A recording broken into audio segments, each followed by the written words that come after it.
नमस्कार, बहुत स्वागत है आपका। प्राइम डिबेट देख रहे हैं आप, आपके साथ में जेपी शर्मा। कांग्रेस के बागी विधायकों को नोटिस के मामले में अदालत में कल भी सुनवाई जारी रहेगी और अंदाजा ये लगाया जा रहा है कि कल इसका फैसला आ जाएगा, यानी इस मामले में तस्वीर साफ हो जाएगी। अब नजरें कल पर टिकी रहेंगी। मामला महत्वपूर्ण इसलिए है कि विधानसभा परिसर में होने वाली अगली घटना का हाईकोर्ट के फैसले पर काफी कुछ दारोमदार होगा। विधानसभा परिसर में होने वाली घटना यानी फ्लोर टेस्ट, जिसकी मांग विपक्ष कर रहा है, लेकिन अनौपचारिक रूप से फ्लोर टेस्ट, जिसको लेकर ये कयास लगाए जा रहे हैं कि सरकार बचेगी या नहीं। इस सबके बीच आज मुख्यमंत्री ने सचिन पायलट की कार्यशैली के साथ कार्य क्षमता को लेकर भी कड़े प्रहार किए और सचिन पायलट ने पहली बार मुंह भी खोला और सफाई दी। हालांकि उन्होंने अपने कुल स्टेटमेंट को उन पर लगाए गए आरोपों तक ही सीमित रखा। सीपीएम ने प्रेस कॉन्फ्रेंस करके कहा कि हम आज ये क्लियर करते हैं कि हम तटस्थ रहेंगे, हमको दोनों से बराबर की शिकायत है। और इसके अलावा 9:30 बजे यानी अब से करीब 1.5 घंटे बाद विधायक दल, कांग्रेस विधायक दल की बैठक होगी फेयरमाउंट में। ये अभी की ताज़ा खबर है। इन तमाम पहलुओं पर मंथन करेंगे और इसके छुपे हुए पहलुओं को, उलझे हुए पहलुओं को सुलझाने की, समझने की कोशिश करेंगे। जो हमारे साथ में पैनल है उसका मैं आपसे तारुफ करा दूं। Advocate A K. जैन साहब हैं, आप पहचान के मोहताज नहीं हैं, सुप्रसिद्ध अधिवक्ता हैं प्रदेश के। सुरेश चंद्र जैन साहब हैं, आपने विधानसभा की तकनीकी बारीकियों के बीच अपना सेवा काल पूरा किया है और बहुत बेहतर तरीके से विधानसभा की प्रोसीडिंग्स को और टेक्निकल गहराइयों को समझते हैं। श्याम सुंदर शर्मा जी हैं, वरिष्ठ पत्रकार हमारे साथ। हमारे संवाददाता गोवर्धन चौधरी हैं हमारे साथ, और सचिन, जिन्होंने आज दिन भर और जब से ये चल रहा है कोर्ट परिसर में तमाम कवायद चल रही है, तब से इसके ऊपर लगातार नज़र बनाए हुए हैं। आप सब हमारे साथ में हैं। सचिन, सबसे पहले आप ही के पास आऊँगा अगर आप मुझे सुन पा रहे हैं तो। सचिन शर्मा जी, बिल्कुल।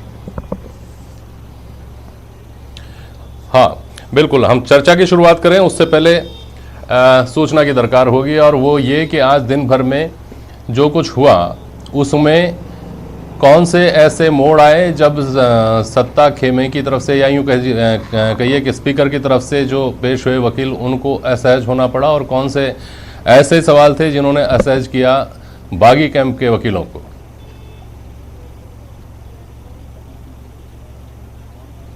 देखिए जेपी जी, अगर आज दिन भर के घटनाक्रम को देखा जाए तो अभिषेक मनु सिंघवी ने सुबह पैरवी शुरू की थी और उनकी अपनी दलीलें थी। उनका कहना था सबसे पहले तो ये कि जिस वैधानिकता को चुनौती देने की बात सचिन पायलट गुट कह रहे हैं, उसे 1992 में ही कियोतो के जजमेंट के अंदर सुप्रीम कोर्ट साफ कर चुका है कि जो 10 शेड्यूल का क्लोज 2(1)(a) है वो वैधानिक है। उसकी वैधानिकता को अगर चुनौती दी गई तो पूरी तरह से गलत दी गई। इसमें जो मुख्य रूप से अभिषेक मनु सिंघवी ने दलील दी, उन्होंने कहा कि अगर ठीक है, चुनौती दे भी दी गई है तो फिर यूनियन को पार्टी क्यों नहीं बनाया गया, केंद्र सरकार को इसमें पार्टी क्यों नहीं बनाया गया। उन्होंने कहा कि जल्दबाजी में याचिका पेश की गई है।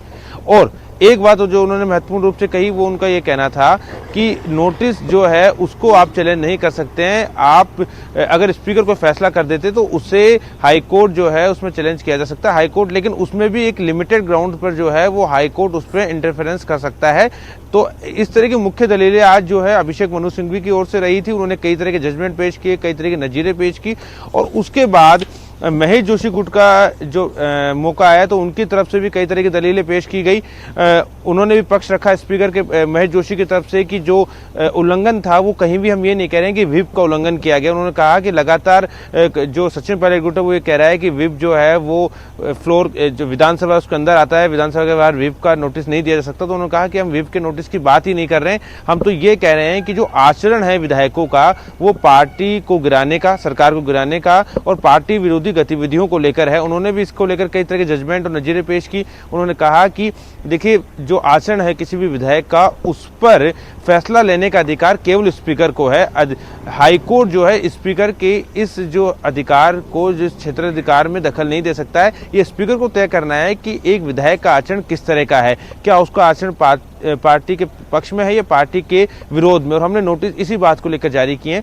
और उसके बाद दौर शुरू हुआ एक बार फिर से हरीश साल्वे का। हरीश साल्वे ने इनके जवाब पे रिजोंडर पेश किया। उनका ये कहना था कि जिस आचरण की बात जोशी गुट कर रहा है, यानी स्पीकर जिस आचरण की बात कर रहे हैं या महेश जोशी जिस आचरण की बात कर रहे हैं, तो हमने कभी भी सरकार गिराने की बात ही नहीं कही। उनका यह कहना था कि हमने मुख्यमंत्री को हटाने की बात जरूर कही है, और मुख्यमंत्री को हटाना और चुनी हुई सरकार को गिराना ये दोनों बहुत अलग अलग बातें हैं। हमने अपने आलाकमान तक ये बात पहुंचाई थी। हमने कहा था कि हमें जो है मुख्यमंत्री की कार्यशैली से शिकायत है, ना कि हम पार्टी को गिराना चाहते हैं। तो उन्होंने अपने पक्ष में इस तरह की दलीलें दी। लेकिन खासा दिलचस्प मामला तब हो जाता है जब सचिन पायलट गुट चाहता था, हरीश साल्वे ये चाहते थे कि वो कल अपना रिजोइंडर पेश नहीं करना चाहते, वो एक दिन एक्स्ट्रा मांग रहे थे, यानी वो बुधवार तक का समय मांग रहे थे। उस समय कहीं ना कहीं अभिषेक मनु सिंघवी की जो दलील थी, उसके बाद हरीश साल्वे को और कोर्ट को भी उनको आज ही सुनना पड़ा।